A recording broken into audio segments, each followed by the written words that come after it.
আমি আমার হেলারে সাইরা বিদেশ যেতে পারি নাই আম্মা। আমার আব্বাই যে 5 লাখ টাকা খরচ করে তোর বিদেশ পাঠাইছে, আগামী 2 মাসের মধ্যে তুই আমার এই 5 লাখ টাকা ফেরত দিবি।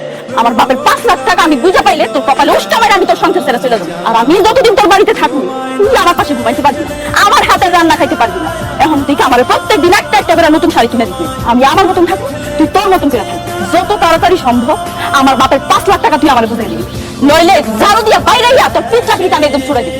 তুই বেজে দুইটা তুই হলো ঘরে আসে নাই। এই তোর সমস্যা কি? হ্যাঁ, রাতের বেলা দোকান খুলে বসে আছো কেন? বেচা কেনা করার লেগে বসে আছে। এখন বাজে রাত আড়াইটা। রাতের বেলা কি ভূত আর পেতনি তোমার দোকানে সবাই কিনতে আইবো? শুধু রাত 2টা কেন? আমি এখন থেকে চিন্তা করছি 24 ঘন্টা দোকান খোলা রাখবো, দোকানে বসে থাকবো।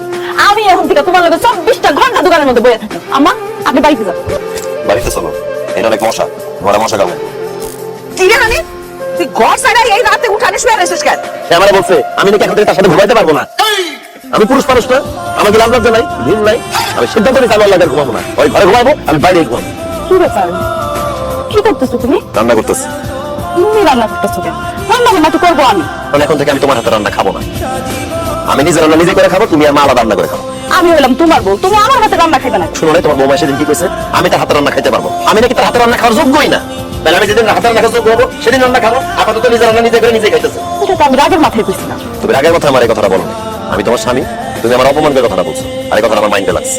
এখানে যা শাড়ি কাপড় দেখতেছো সব তোমার জন্য। একটু দিয়ে শাড়ি কাপড় তুমি আমার লেগে আনতে গেছো কেন? মনে নাই তুমি আমার কইছো বিয়ের পরে কোনোদিন তোমার আমি কোনো শাড়ি কাপড় কিনা দেই নাই। এজন্য আজকে সকালে ঘুম থেকে মার্কেটে গেছি, 32টা শাড়ি কাপড় নিয়ে এসেছি। তোমার কাছে তো টাকা পয়সা নাই, তুমি এতগুলা শাড়ি কিনা টাকা কই দিছো? টাকা আর কই পাবো? রক্ত বিক্রি করছি। তোমাদের মতো বউদের কাছে তার স্বামীদের রক্তের কোনো দাম নেই। তোমাদের কাছে দামি হলো নতুন নতুন সকাল্লা, নতুন নতুন শাড়ি কাপড়, নতুন নতুন গহনা। তাই আমি আমার কম দামি রক্ত বেচা তোমার জন্য নতুন শাড়ি কিনে নিয়ে আসলাম।